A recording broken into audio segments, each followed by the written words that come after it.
आप देख रहे हैं श्री हरि कृपा आश्रम चैनल। संस्थापक स्वामी श्री हरि चैतन्य पुरी जी महाराज।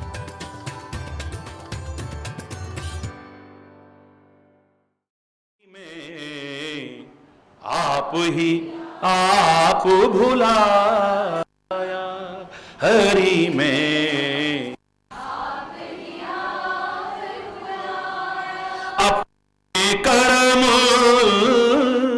नहीं कुछ देखे, अपने कर्म नहीं कुछ देखे, तुम पर दोष लगाया, तुम पर दोष लगाया हरि में आप भुलाया हरि में। देश विदेश बहुत दिन भटका, बहुत दिन का अपने घर। बड़े ध्यान से सुनना इसे। देश विदेश की गाड़ियों में घूमे या वैसे घूमे या बैठे बैठे भी घूमे, देश विदेश बहुत दिन भटका, घर नहीं आया, घर नहीं आया, आप ही आप आया हरि में। मेरे पाँव में बेड़ी बनकर, मेरे पाँव में बेड़ी बनकर पड़ गई मम आया, पड़ गई मम। तुम तो दूर नहीं मुझसे, तुम तो नहीं थे मुझसे, पहुंच न पाया, पहुंच न हरि में ही आप भुला में। इतना तो कोई करीब हो ही नहीं सकता है। तुम तो नहीं थे मुझसे, तुम तो दूर नहीं थे मुझसे, मैं ही पहुंच ना पाया, मैं ही ना पाया हरि में, हरि में।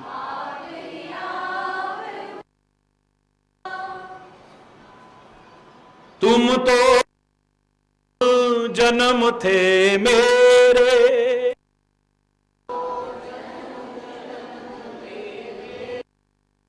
ओ जन्म जन्म तेरे, तुम तो जन्म जन्म थे, मैं ही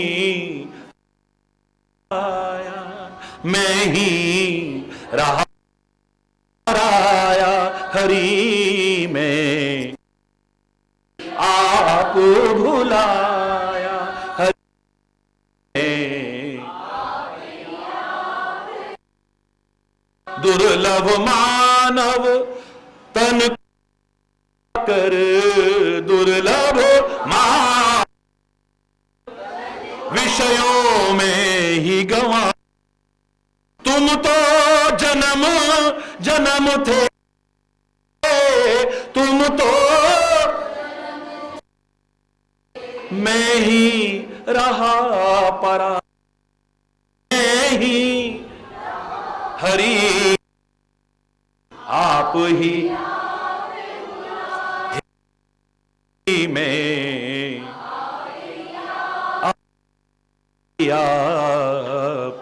आप ही भुला। हरि बोल। दुनिया में कोई हमारे इतना वो हमारे करीब है, लेकिन अज्ञानता के कारण दूर है। सुबह सुबह उठे, हमारा हार कहां गया? बोलना हे बजरंग बली, मेरा हार मिल जाए। बजरंग कहां गया? तूने देखा कहीं? मिल जाए, नहीं तो मेरा तो बुरा हाल हो जाएगा। गुरु महाराज बहुत कृपा। आया भैया, काहे को रो रही है बहन? बहन काहे को रो रही है? बोले यही तो नहीं है। और रात को आ जाता है। अरे बोल, अरे बहन अगर तू ना आती मैं तो मर जाती यार। अरे तूने बता दिया थोड़ी था, वो तो तेरे पास ही है, लेकिन भ्रम के कारण तेरे को दूर नजर।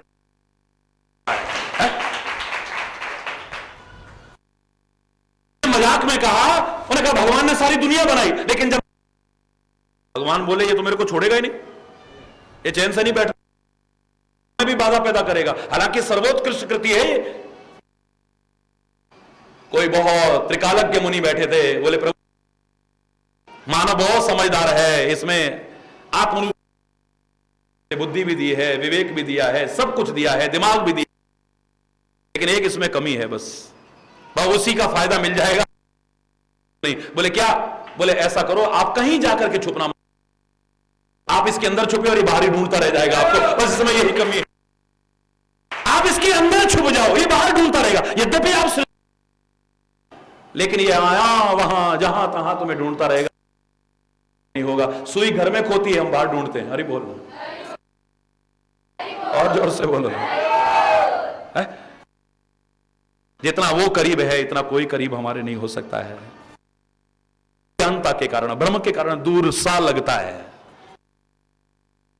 इतना दुनिया में कोई अपना नहीं हो सकता है, लेकिन परायापन बनाए हुए हैं और दुनिया को लाख कोशिश करके अपना नहीं बना। किसको अपना बना पाए आप बताओ? चेतन खुले शब्दों में कह रहा है, पता नहीं 2, 4, 5, 10 को भी, लेकिन जब से उसको अपना समझा, अपना बनाया, से सारी दुनिया अपना बनने को तैयार। कमाल है। जब ये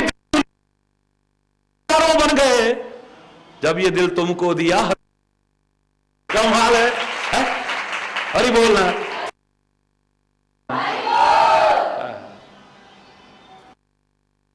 लेकिन अपनेपन का एहसास हमें दुनिया में ही, लोगों में होता रहता है और हम उसे भूल जाते हैं।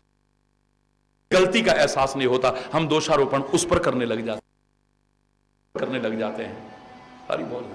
उन्हें परमात्मा वो हमसे दूर नहीं है।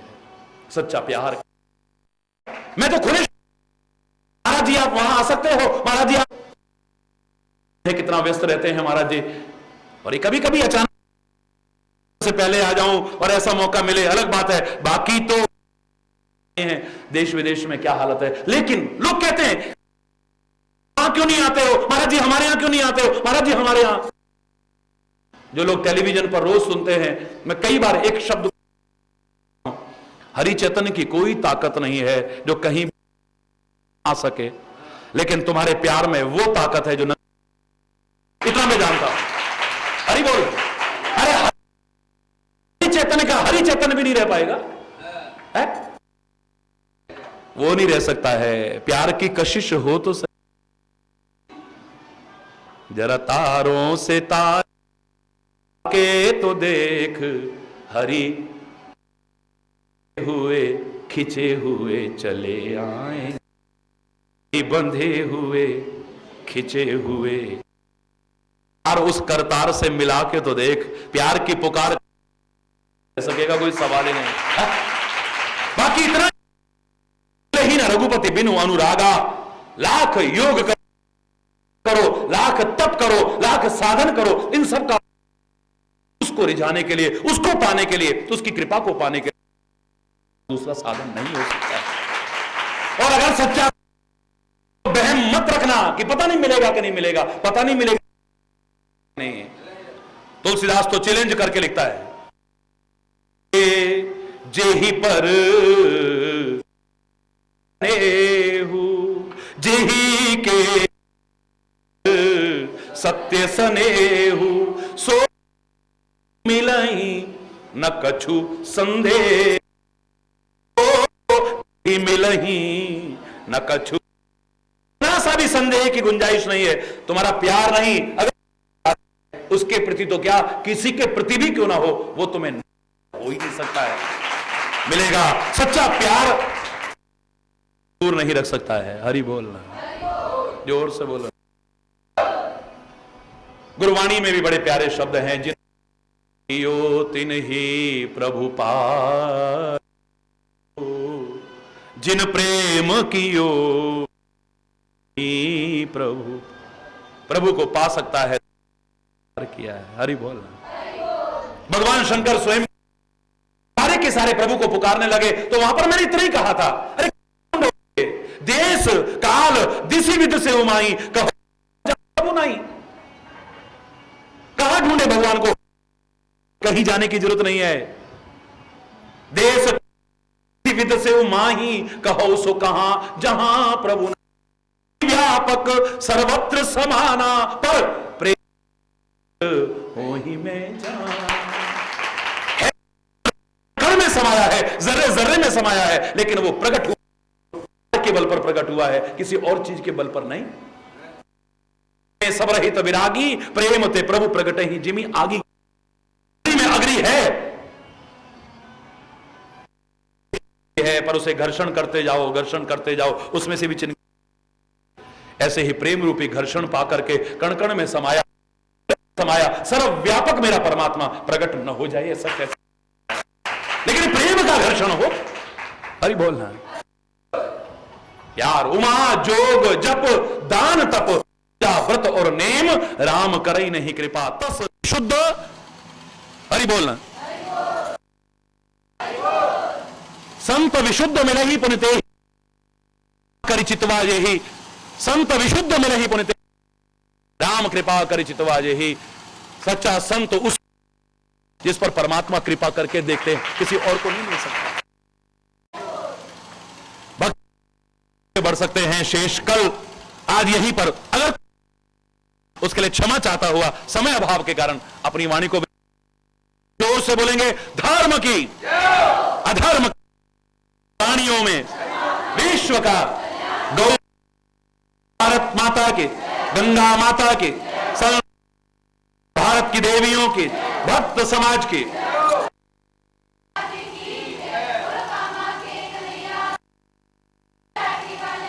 बोलो वृंदावन बिहारी जय जय श्री राधे।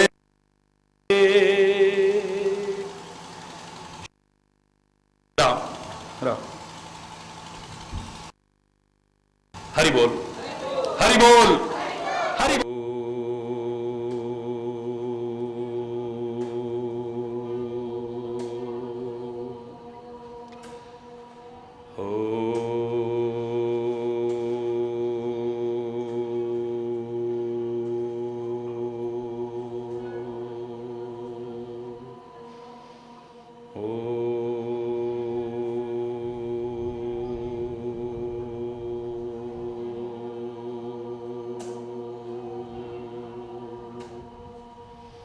सहनावतु सहनो भुनक्तु सह वीर्यं करवावहै तेजस्विनावधीतमस्तु मा विद्विषावहै। ओम शांति शांति शांति।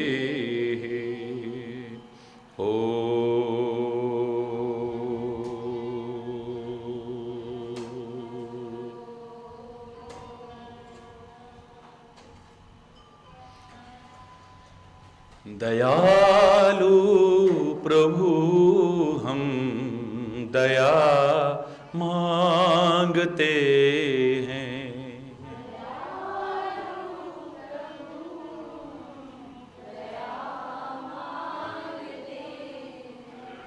तुम्हारे हैं तुमसे कृपा चाहते हैं।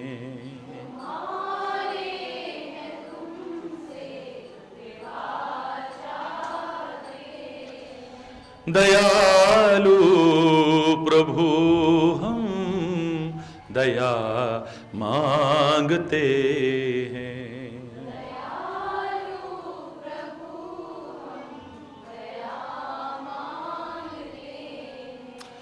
शरण जो भी आता उसे ना हटाते।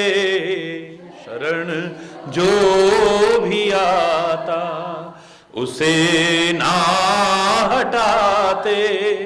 दुखियों को दुख से सदा ही छुड़ाते। को दुख से सदा ही चरणों में तेरे जगह चाहते हैं। चरणों में तेरे जगह चाहते हैं। दयालु प्रभु हम दया मांगते हैं।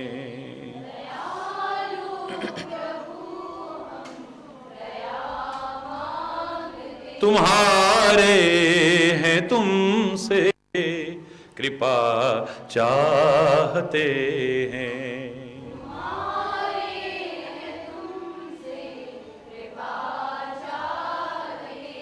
समय हमने खोया जगत में ही सोकर।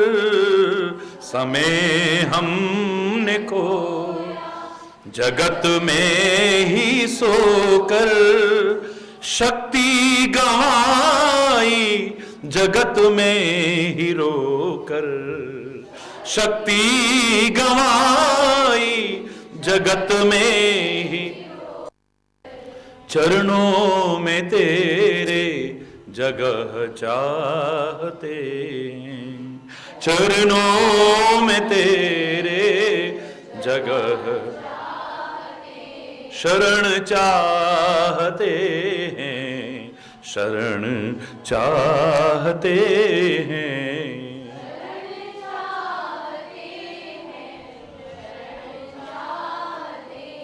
तुम्हारे हैं तुमसे कृपा चाहते हैं। तुम्हारे हैं तुमसे कृपा। नहीं कोई दुनिया में अब है हमारा। नहीं कोई दुनिया में अब है। हमें तो जगत में तुम्हारा सहारा। हमें तो जगत में तुम्हारा। तुम्हें चाहते हैं। तुम्हें चाहते हैं। तुम्हें चाहते हैं। तुम्हें तुम्हारे हैं तुमसे कृपा चाहते हैं। तुम्हारे हैं तुमसे दयालु प्रभु हम दया मांगते हैं।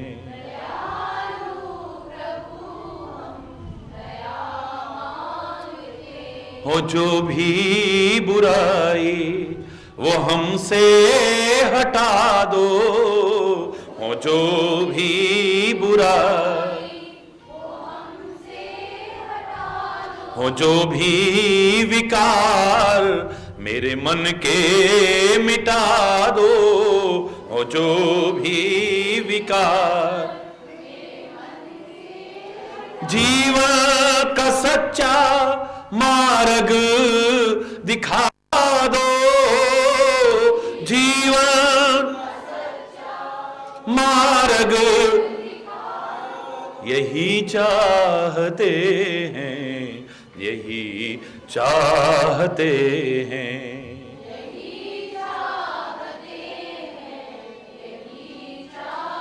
तुम्हारे हैं तुमसे कृपा चाहते हैं, तुम्हारे हैं तुमसे कृपा चाहते हैं, कृपा चाहते हैं, कृपा चाहते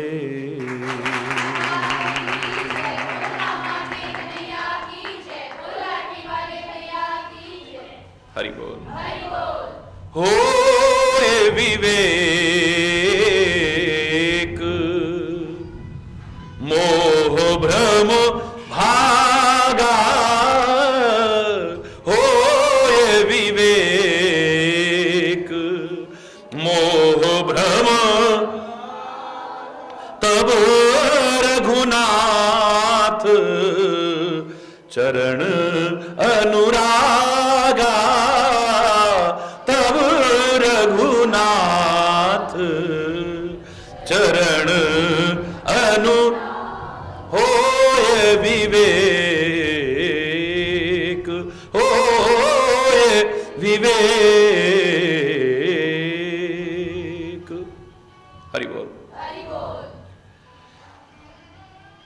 सत्संग मिले,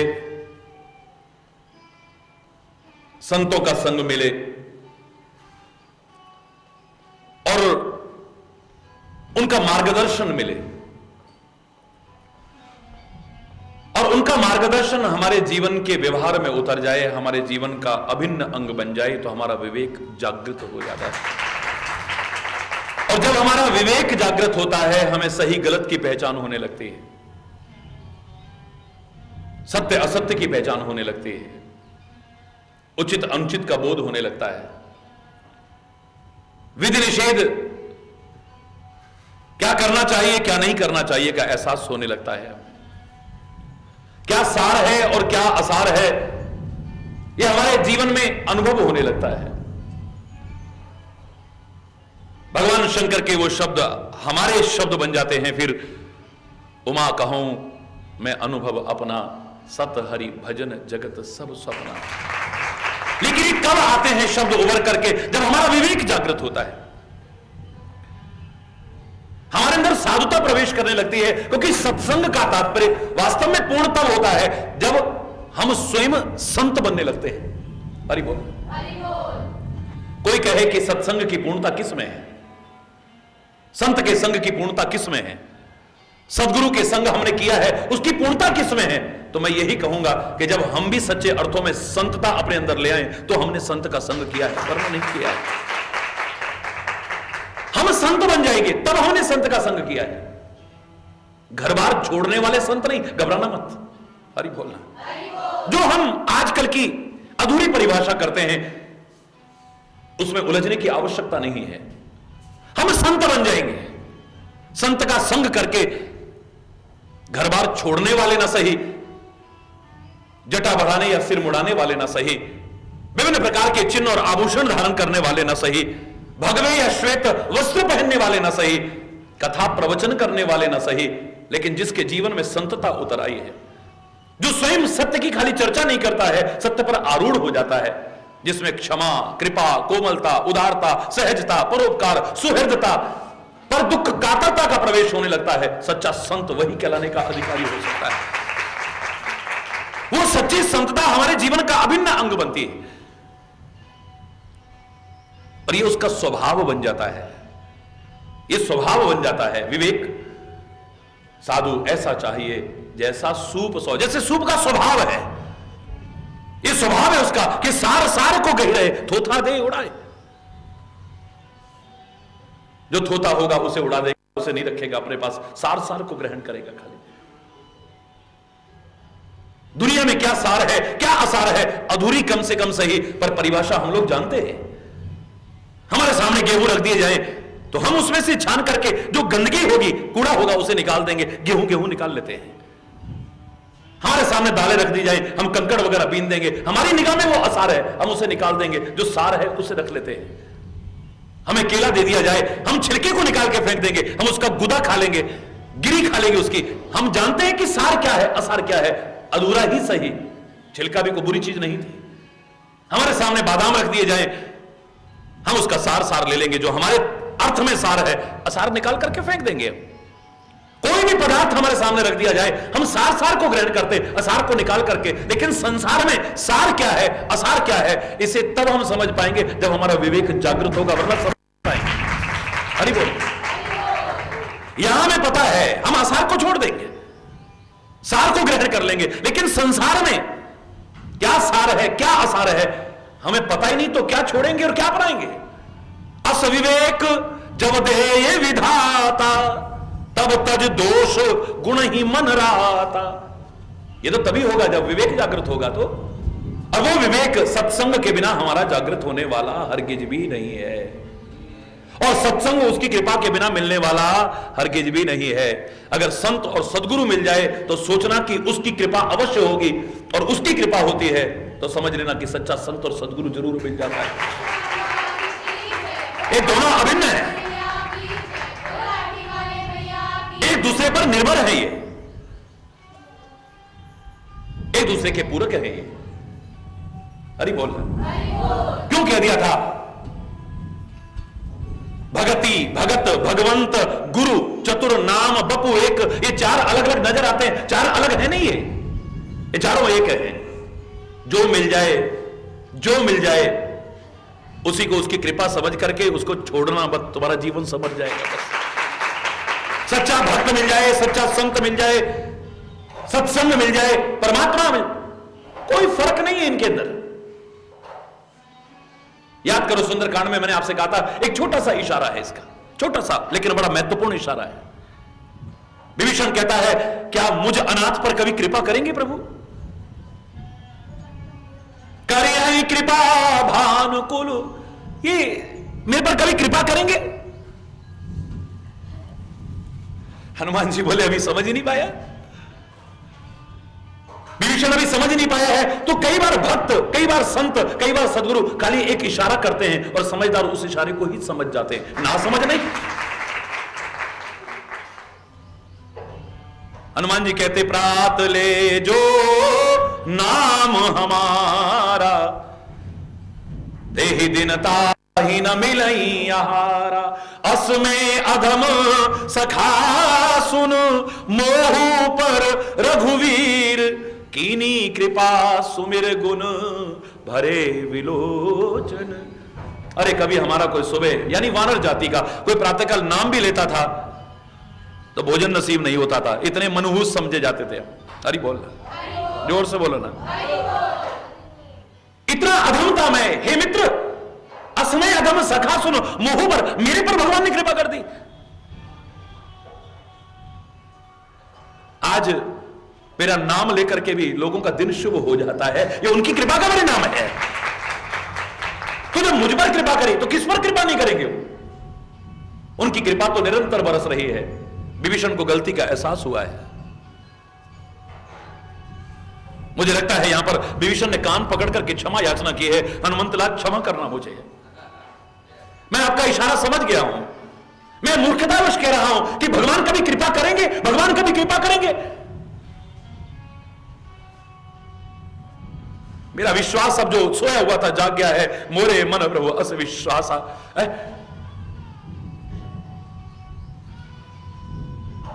मेरे विश्वास जो सोया हुआ था वो जाग गया है कि जो रघुवीर अनुग्रह कीना, तो तुम मोहि दर्श हट दीना।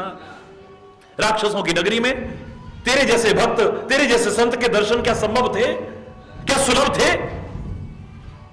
अरे परमात्मा की कृपा ना होती तो तू जबरदस्ती इस नगरी में आकर के मुझको दर्शन देने की कोशिश न करना। ये उनकी कृपा हुई है, जो तेरे जैसा सच्चा भक्त, तेरे जैसा संत मुझे दर्शन देने खुद चल करके आया है।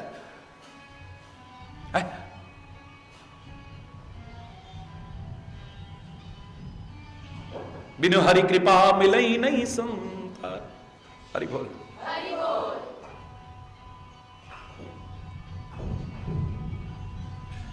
अब मेरे मन में विश्वास हो गया है, नहीं, ये भगवान की ही कृपा है। जो रघुवीर अनुग्रह कीना, तो तुम मोहि दर्श हट दीना।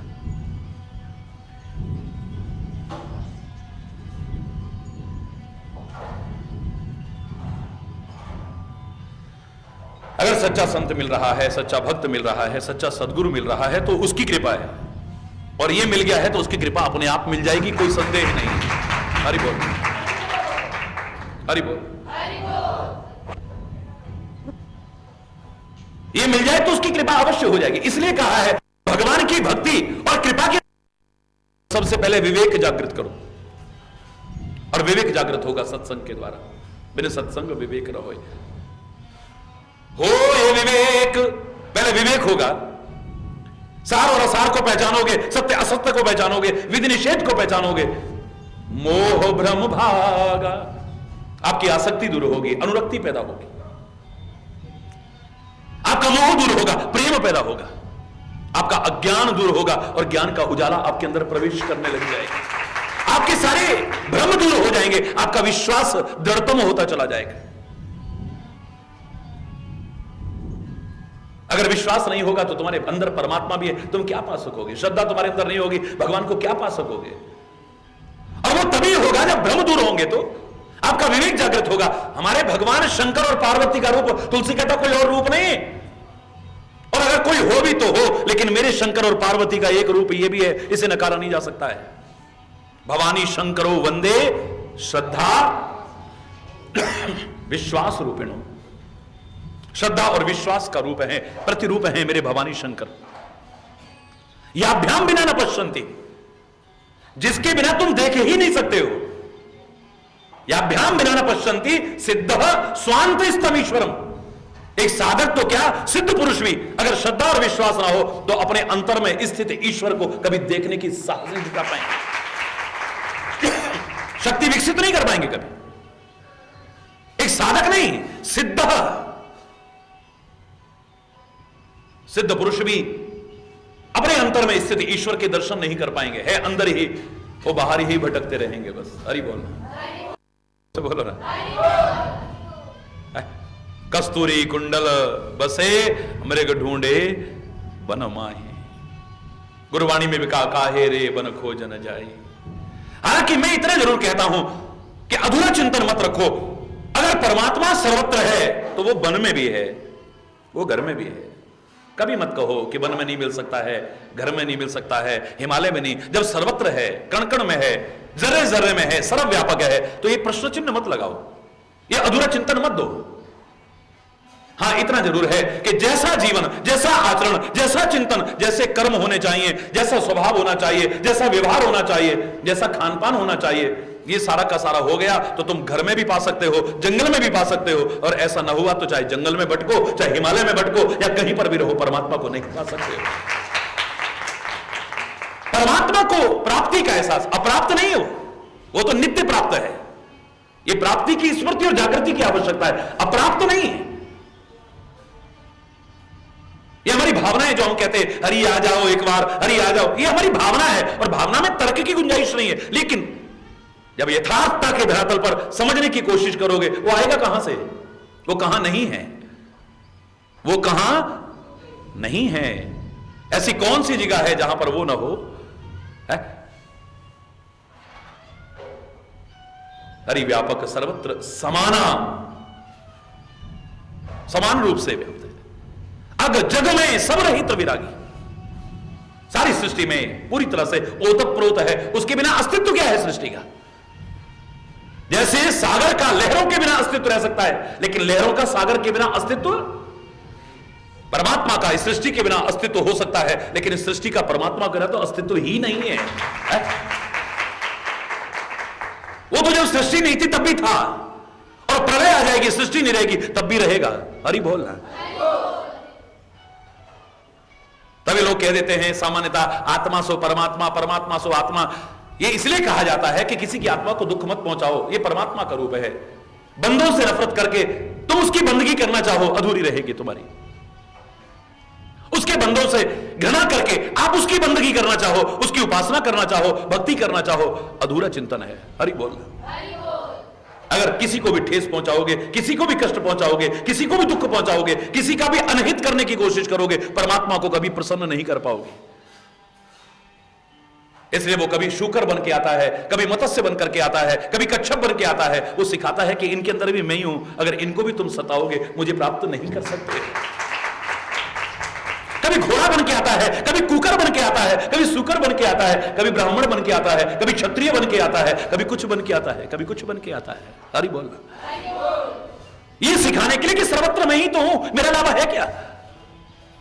बाकी अगर कोई कहे कि आत्मा और परमात्मा में क्या अंतर है, कोई अंतर नहीं है, लेकिन ना अंतर होते हुए भी बहुत बड़ा अंतर है, कहने को मजबूर होना पड़ेगा। हरि बोलना, क्या अंतर है बताइए, आत्मा और परमात्मा में क्या अंतर हो सकता है?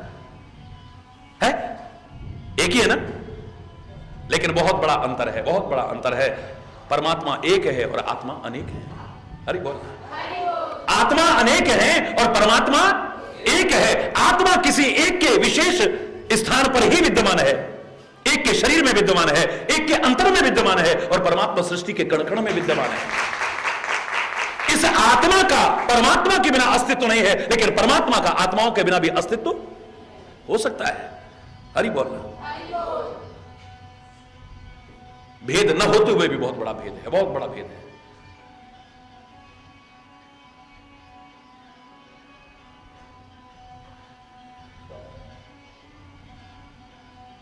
अस विवेक जब दे ये विधाता, विधाता दे कृपा करके, ये उसकी कृपा से सत्संग मिलता है। इसलिए कोई उसकी कृपा, अगर सत्संग मिल गया है तो सोचो उसकी कृपा है। पांव दे यही मार्ग सोई अति हरि कृपा, कृपा नहीं, सत्संग रूपी सरोवर की तरफ, और सरोवर पर कोई भी चरण डाल सकता है, लेकिन सत्संग रूपी सरोवर की तरफ पैर उसी के उठेंगे जिस पर उसकी अत्यंत कृपा होगी। नहीं आ सकता है, सामने से निकल जाएगा, नहीं आ सकता है। आ भी गया तो बैठ नहीं सकता है, बैठ गया तो सुन नहीं सकता है, और सुन करके जीवन में अपनाए तो समझ लो उसकी कृपा के बिना नहीं हो रहा है, वरना हर कोई है? सत्संग रूपी सरोवर, पांव दे यही मार्ग सोई अति हरि कृपा जाहि पर। इधर पांव भी वही रख सकता है, अति कृपा हो, और उसे मिलेगा भी उसी को जिस पर उसकी अति कृपा हो। और जगह पर बिना टिकट के आप घुस जाओ, हो सकता है लाभ उठा जाओ। सिनेमा हॉल में घुस गए, सिनेमा देख लो। ट्रेन और बस में बिना टिकट के नहीं चलना चाहिए, पर आप धींगा मस्ती से चल गए, हो सकता है सफर पार कर जाओ, हो सकता है। लेकिन यहां पर उसकी कृपा की टिकट के बिना अगर प्रवेश कर भी गए, सत्संग का एक शब्द नहीं सुन सकते। आते ही नींद जुड़ाई आई, रामायण में कहा है, गयो न मज्जन पावो अभागा। भाग्यशाली नहीं है वो, क्योंकि कृपा नहीं हुई है उस पर। खाली शरीर से सामने होना ही सत्संग नहीं है। जब तक मन और कान दोनों का संग न बैठे तब तक सत्संग अधूरा रहेगा। श्रवण और अनुसरण का समन्वय जब तक नहीं बैठे तब तक सत्संग अधूरा है। शरीर से पहुंच गया है लेकिन कृपा नहीं है तो गयो न मज्जन पाव अभागा, इस सरोवर में आकर के फिर भी स्नान नहीं कर पाएगा। अभागा कहा है उसे, इतने भाग्य होते हुए भी अभागा है।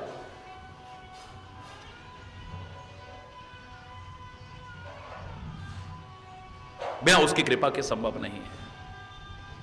विवेक होना बहुत जरूरी है। हमें अभी तक यह पता नहीं कि सही क्या है, गलत क्या है। चुन चुन करके लेंगे, पर हम ये नहीं देखेंगे कहां से मिल रहा है। हमें जहां से अच्छा मिलेगा वहां से ले, ऐसा हमारा स्वभाव बन जाएगा। जहां से सार मिलेगा वहां से ले लेंगे, फिर हम इस चक्कर में नहीं पड़ेंगे कि कहां से मिल रहा है कहां से नहीं। ये भेदभाव दृष्टि हमारे मन में नहीं आएगी।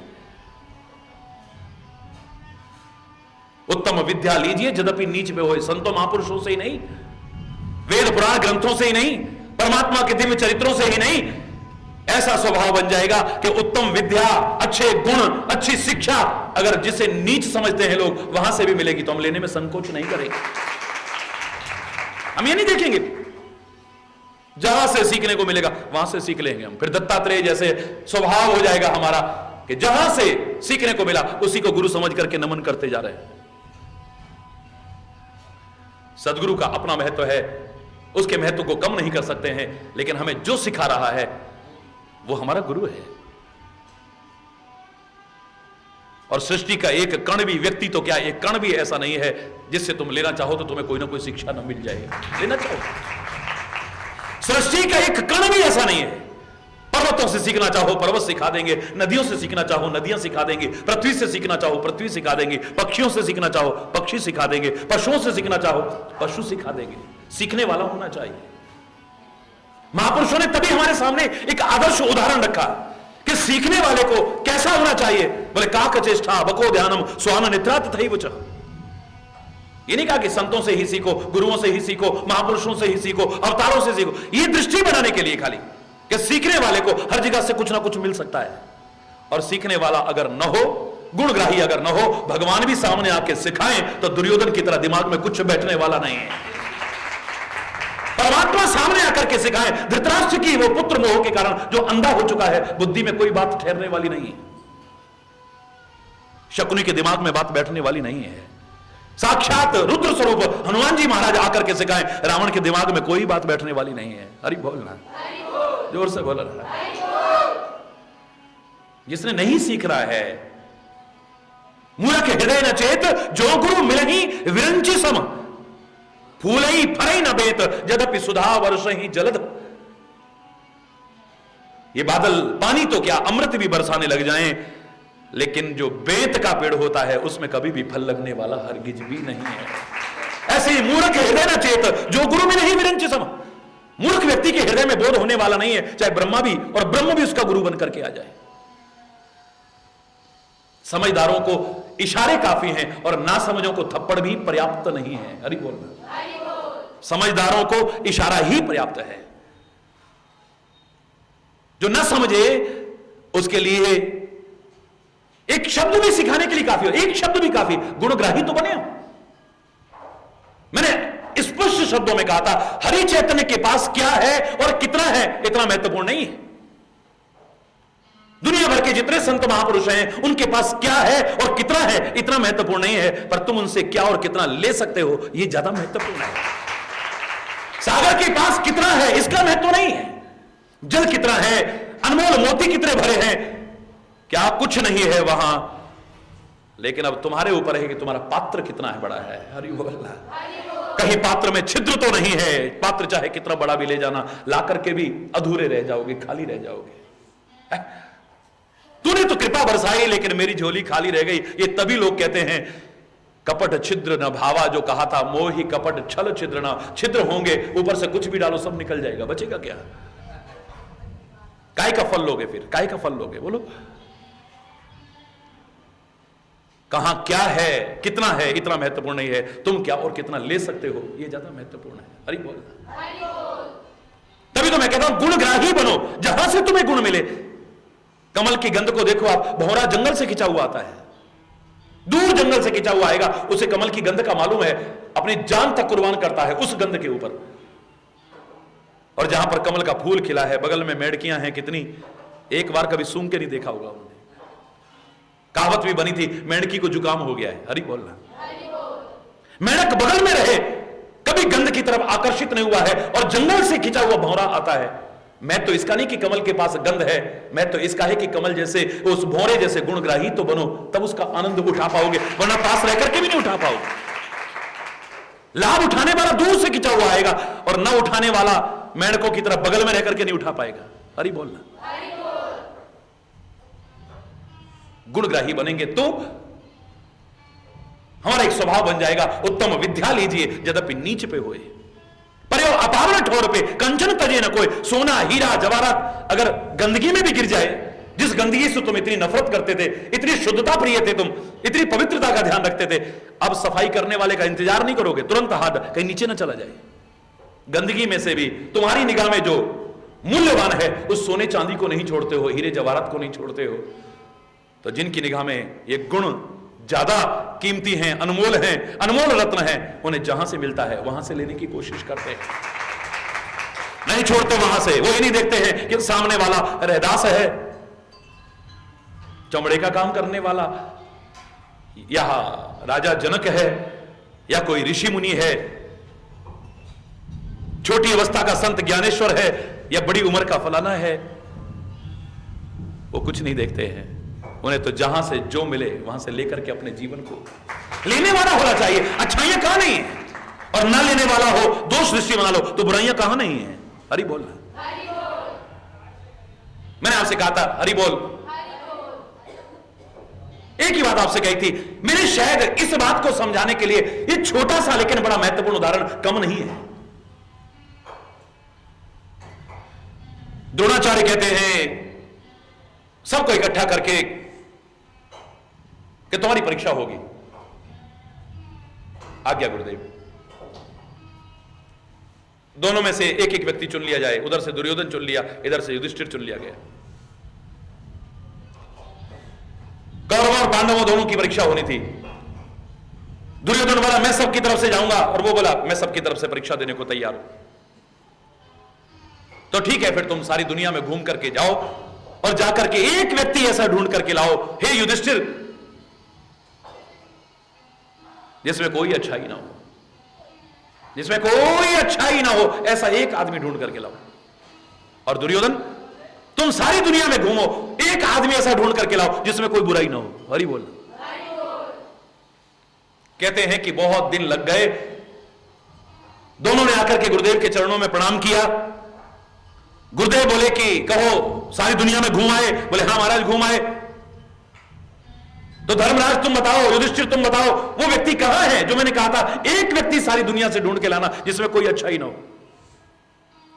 बोले महाराज क्षमा याचना चाहूंगा, मैं खाली हाथ आया हूं, मुझे कोई मिला ही नहीं। क्या तात्पर्य? बोले महाराज आपने यही तो कहा था ना, एक भी आदमी ढूंढ करके ऐसा लाना जिसमें कोई अच्छाई ना हो। मैं तो सीधे नीच लोगों के पास गया, जिनको लोग नीच समझते थे। मैंने जिनको लोग अधम समझते थे, जिनको लोग निकृष्ट समझते थे, बहुत बुरा आदमी समझते थे, जिन्हें लोग संतों महापुरुषों के पास नहीं गया मैं तो सीधा उनके पास गया। इनमें तो कोई अच्छाई होगी नहीं, एक आदमी ले चलूंगा, लेकिन कहीं गलत आदमी ना चला जाए और गुरुदेव कहें नहीं तुम गलत आदमी ले आए हो। उनके पास रह करके देखने लगा मैं उन्हें। सत्य मानना गुरुदेव, क्षमा चाहते हुए कहूंगा कि जिनको लोग नीच समझते थे, अधम समझते थे, दुष्ट समझते थे, बुरा समझते थे, जब उनके साथ रह के मैंने देखा तो मुझे तो उनमें भी कोई ना कोई अच्छाई नजर आ गई। इसलिए मैं खाली हाथ लौट आया, गलत व्यक्ति ना लेकर के चला जाऊं और गुरुदेव मुझे दोष न दे, इसलिए बेहतर है आदमी परख करके ले चलता हूं। और सारी दुनिया में मैं घूमा, नीच, अधम, निकृष्ट, दुष्ट समझे जाने वाले लोगों को बहुत गहराई से देखा। महाराज जब उनको भी गहराई से देखा, मुझे तो उनमें भी कोई ना कोई अच्छाई नजर आ गई। दुर्योधन, फिर तुम खाली हाथ क्यों लौटे हो भाई? बोले महाराज आपने यही तो कहा था कोई एक आदमी ऐसा ढूंढ करके लाओ जिसमें कोई बुराई ना हो। मैं नीच लोगों के पास नहीं गया हूं, मैं दुष्ट लोगों के पास नहीं गया, मैं अधम और बुरे लोगों के पास नहीं गया, मैं तो बड़े बड़े संत महापुरुषों के पास गया। इनमें तो कोई बुराई होगी नहीं, लेकिन गलत आदमी ना ले जाऊं कहीं। उनके पास रह करके ध्यान से देखना शुरू किया, समझना शुरू किया, तो महाराज मुझे तो उन अच्छे अच्छे महापुरुषों में भी कोई ना कोई कमी नजर आ गई। इसलिए मैं तो खाली हाथ लौटाया। दोष दृष्टि बन जाएगी तो बड़े बड़े महापुरुषों में कोई ना कोई कमी नजर आ जाएगी, और अगर गुणग्राही बनोगे तो दुष्टों में से भी कोई ना कोई अच्छाई तुम्हें नजर आ जाएगी। लेकिन होगा कब ऐसा? जब विवेक जागृत होगा। तो हरि बोल। कोयले के ढेर में से भी लोग हीरे निकाल लेते हैं, कोयले की खान में से भी लोग हीरे निकाल देते हैं, लेकिन हीरे के पारखी होंगे वही निकाल सकेंगे। हरि बोल। मूर्ख लोग तो हीरों को भी कांच के टुकड़े समझ करके ठुकरा दें तो कोई बहुत बड़ी बात नहीं है। इन अनमोल हीरों को, इन अनमोल रत्नों को, श्वास रूपी हीरे मोती रत्नों को हम विषय भोगों में ऐसे ही लुटा रहे हैं, फेंक रहे हैं, खत्म कर रहे हैं। क्या मूर्खता नहीं है हमारी? नर्तन पाए विषय मन देही, पलट सुधाते सठ विष लेही, पलट सुधाते सठ विष लेही। बोले ऐसे मूर्ख भी हैं जिनको अनमोल मानव का चोला मिला है, अनमोल रत्न, अनमोल हीरे रूपी एक एक श्वास, सारी दुनिया के हीरे जवाहरात इकट्ठे करके एक श्वास नहीं मिल सकता है। एक श्वास, कितने अनमोल श्वास मिले हैं, और उनको विषय भोगों में नष्ट करता जा रहा है। व्यर्थ के चिंतन में, व्यर्थ के वार्तालाप में, व्यर्थ की क्रियाओं में, व्यर्थ के देखने सुनने में, उसी में नष्ट करता चला जा रहा है। गुंजा ग्रही परसमणि खोए, पारा रस को अपने हाथों से लुटा करके, खो करके गुंजा इकट्ठा कर रहा है। हरि बोल। अनमोल चीजों को, तुच्छ पदार्थों के लिए अपने हाथों से लुटाने को तैयार हो जाता है। ये इसकी बोधशील होते हुए अबोधता का परिचय देता है। बहुत तुच्छ उदाहरण है, बहुत छोटा उदाहरण है, लेकिन सांसारिक स्तर पर समझने के लिए काफी पर्याप्त है। एक बच्चे के आगे, उस अबोध बच्चे के आगे जिसे समझ नहीं है, एक चॉकलेट रख दो और 1000 रुपए के नोटों की कई गड्डियां रख दो, वो किस पर हाथ मारेगा? बोलो, जोर से बोलो ना। उसको नहीं पता है कि ज्यादा कीमती क्या है, कम कीमती क्या है, और बेशकीमती क्या है, और अनमोल क्या है। क्यों एहसास नहीं है? क्योंकि उसे बोध नहीं है, उसे बोध नहीं है, इसलिए उसे अबोध बालक कहते हैं। उसे बोध नहीं है कि मैं क्या कर रहा हूं। अरे एक भी इसमें से उठा ली तो सारा जीवन चॉकलेट खाऊं तो खत्म होने वाला नहीं। अरे बोलना। बहुत छोटा उदाहरण है, तुच्छ उदाहरण है। यहां पर तो ये छोटे मोटे पैसे की बात है, वहां तो रत्न और हीरे भी उसके सामने कोई गिनती नहीं रखते हैं, एक एक श्वास के आगे। कई बार हम अनमोल चीज को, तुच्छ चीजों को पाने के लिए ठुकरा देते हैं। सांसारिक जीव की स्थिति बताइए, सीता की नहीं। गिरा अरथ जल बीच सम कहियत भिन्न न भिन्न बंदो सीताराम पर। सीताराम तो अभिन्न तत्व हैं, अलग अलग नहीं। एक सांसारिक जीव की स्थिति बताई है कि कई बार नकली सोने की हिरण की खाल पाने के लिए साक्षात परमात्मा को अपने हाथों से दूर कर देना, अपने हाथों से ठुकरा देना, यह अबोधता नहीं है तो और क्या है? यह मूर्खता नहीं है तो और क्या है? अनमोल चीज को ठुकरा करके तुच्छ चीजों को पाना, सामान्य पदार्थों को पाना। तभी मैंने आपसे कहा था, भगवान कहते हैं अरे सोने की नकली खाल तो क्या, सोने की लंका में पहुंचा दूं, पर ए जीव मुझे दूर करके तो सुखी हो पाएगा, इस भ्रम में मत रहना। यह अबोधता का परिचय है। सामने परमात्मा बैठे हैं, सारी सृष्टि के आधार बैठे हैं, सारे सुख और आनंद के आधार बैठे हैं, और हम सोने की नकली खाल चाहते हैं। नकली खाल, परम आकर्षण को छोड़ करके तुच्छ आकर्षण की ओर भाग रहे हैं। हीरों को छोड़ करके कांच के टुकड़ों को बटोरने की कोशिश कर रहे हैं। इससे बड़ा अबोधता का परिचय और हमारा क्या हो सकता है? ये गलतियां नहीं होंगी हमसे, नहीं होंगी गलतियां। ये इस प्रकार की गलतियां भूले से भी हमसे नहीं होंगी, गलती से भी गलती नहीं होगी। कब? जब हमारा विवेक जागृत रहेगा। हम तुच्छ आकर्षणों में फंस करके परम आकर्षण से दूर होने की कोशिश नहीं करेंगे, फिर मूर्खता नहीं करेंगे। हरि बोल। मोह भी दूर हो जाएगा, भ्रम भी दूर हो जाएगा। कब? जब हमारा विवेक जागृत हो जाएगा, जो सत्संग के बिना जागृत नहीं होगा। मैंने एक बार कहा था आपसे कि कितने भाग्य हैं हमारे, मानव का जन्म मिला, सौभाग्य हैं हमारे। सर्वांग परिपूर्ण शरीर मिला, जिसके एक एक अंग की कीमत आंक नहीं सकते हैं। कितने सौभाग्य हैं हमारे। भारत जैसी पवित्र धरा पर हमें जन्म लेने का अवसर मिला है, कितने सौभाग्य हैं हमारे। सत्संग मिलता है, कितने सौभाग्य हैं हमारे। सत्संग में हमारी रुचि भी है, वरना यहां थोड़ी बैठे होते हम। कितने सौभाग्य हैं हमारे। लेकिन जो सत्संग दे रहा है उसे जीवन के आचरण और व्यवहार में उतार लिया तो सौभाग्य नहीं, फिर परम सौभाग्य बन जाएगा,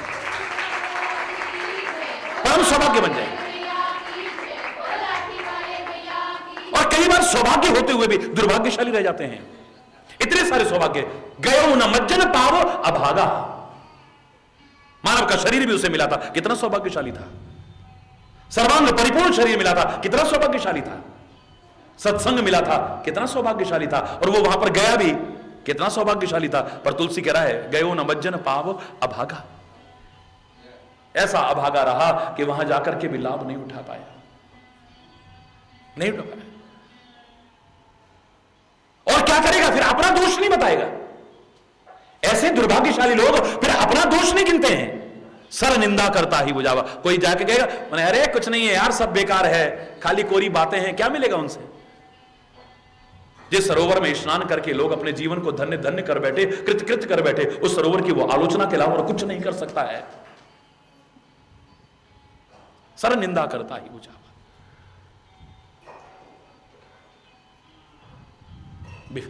विवेक जागृत हो जाएगा हमारा, हमें सही गलत का निर्णय करने की क्षमता विकसित हो जाएगी हमारी, उचित अनुचित का बोध हो जाएगा हमें। रविवार को प्रश्नोत्तर कार्यक्रम कई वर्षों से देखते हैं, तो एक बार एक व्यक्ति का प्रश्न आया, बोले महाराज जी मैं 6 वर्षों से सुन रहा हूं आपको, मेरा जीवन बदल गया है। एक एक शब्द पर अगर हम अपना जीवन भी कुर्बान करें तो अधूरा लगता है।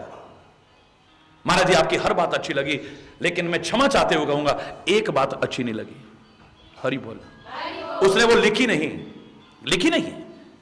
मैंने उत्तर में इतना कहा था, मैं जानना भी नहीं चाहता हूं कि कौन सी बात तुम्हें बुरी लगी, क्योंकि मैं जानता हूं मैं नहीं बोल रहा हूं, मेरे परमात्मा और सदगुरु जो बुलवा रहे हैं मैं वही बोल रहा हूं। गलत तो हो ही नहीं सकता है।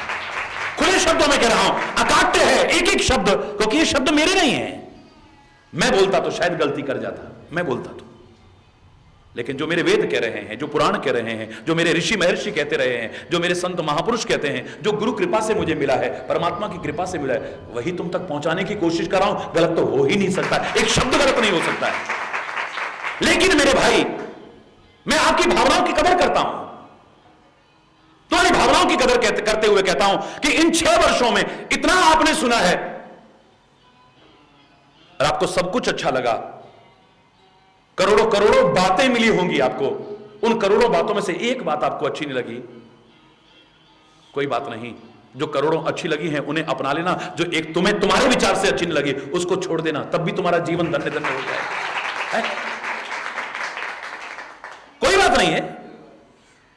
केले का छिलका गुणकारी है, व्यर्थ नहीं है, लेकिन अगर साक्षात परमात्मा भी प्रकट होकर के तुम्हें प्रसाद में केला दे दे, तुम छिलका फेंकोगे। और कई बार तो मूर्खता से ऐसी जगह फेंकोगे जहां कोई फिसल करके गिर भी जाए। तो बड़े धर्मात्मा बनते हैं हम, बंदरों को डाल रहे हैं, उनको डाल रहे हैं बीच सड़क के ऊपर, आने वाले यात्रियों को चाहे कष्ट हो। हरि बोलना। हम अपनी निगाह में बड़े बड़े धर्मात्मा अपने आप को समझ बैठते हैं, इस भ्रम में रह जाते हैं।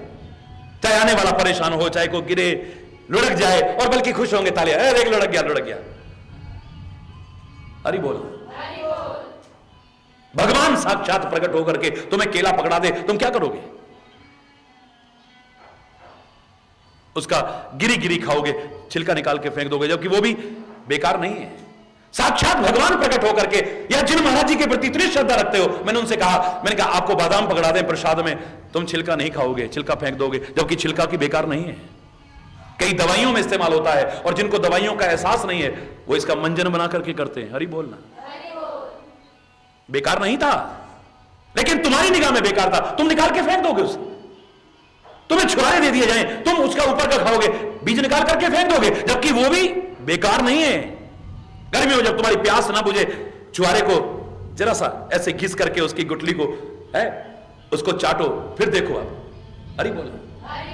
एक एक चीज गुणकारी है। आयुर्वेद में कितना इसका महिमा का वर्णन किया गया है। एक एक चीज का, कोई चीज बेकार नहीं है सृष्टि में, कोई चीज बेकार नहीं है। जब मैंने आपसे कल कह दिया जहर तक बेकार नहीं है, उसका उपयोग बेकार हो सकता है। जहर बनाया था भगवान ने, वो बुरा नहीं हो सकता है, लेकिन तुम उसका उपयोग कई बार आत्महत्या के लिए करते हो, अपने अनमोल जीवन को नष्ट करने के लिए करते हो, ये तुम्हारी मूर्खता है। तुम दूसरे की हत्या करने के लिए करते हो, ये तुम्हारी मूर्खता है। हमारे वैज्ञानिक, हमारे डॉक्टर उन्हीं से दवाइयां बनाते हैं और लोगों को जीवन देने की कोशिश करते हैं, ये उनकी विशेषता है। वो भी पॉइजन है, ये भी पॉइजन है, लेकिन एक पॉइजन जीवन दे रहा है, एक पॉइजन जीवन। जहर जान नहीं लेता है, जहर का दुरुपयोग जान लेता है। बंदूक जान नहीं लेती है, बंदूक का दुरुपयोग जान लेता है। बंदूक जिसने बनाई होगी वो डकैती के लिए नहीं बनाई थी, लूटपाट के लिए नहीं बनाई थी, लोगों को डराने के लिए, धमकाने के लिए नहीं बनाई थी, हत्याएं करने के लिए नहीं बनाई थी। लेकिन आप उसका क्या उपयोग कर रहे हो? हरि बोलना। वही हमारा सैनिक है, सीमा पर राष्ट्र की रक्षा के लिए उसका उपयोग कर रहा है, और रक्षा करने में कई बार अपनी जान भी कुर्बान करे तो पीछे नहीं हटता है, जान भी कुर्बान कर देता है।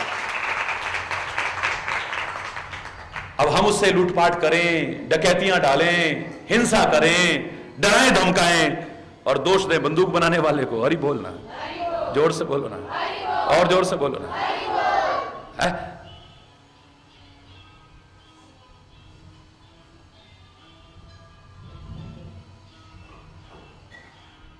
हम उसे प्रतिष्ठा का एक साधन बनाने के लिए रखे। आजकल तो बाबा लोग भी बंदूक है, बड़ा एक शान दिखाए, हम पे बंदूक को लाइसेंस है, बहुत बढ़िया है। काश भक्ति को लाइसेंस है तो तेरा उद्धार है, जा तो तेरे जीवन को कल्याण है, जा। हरि बोल।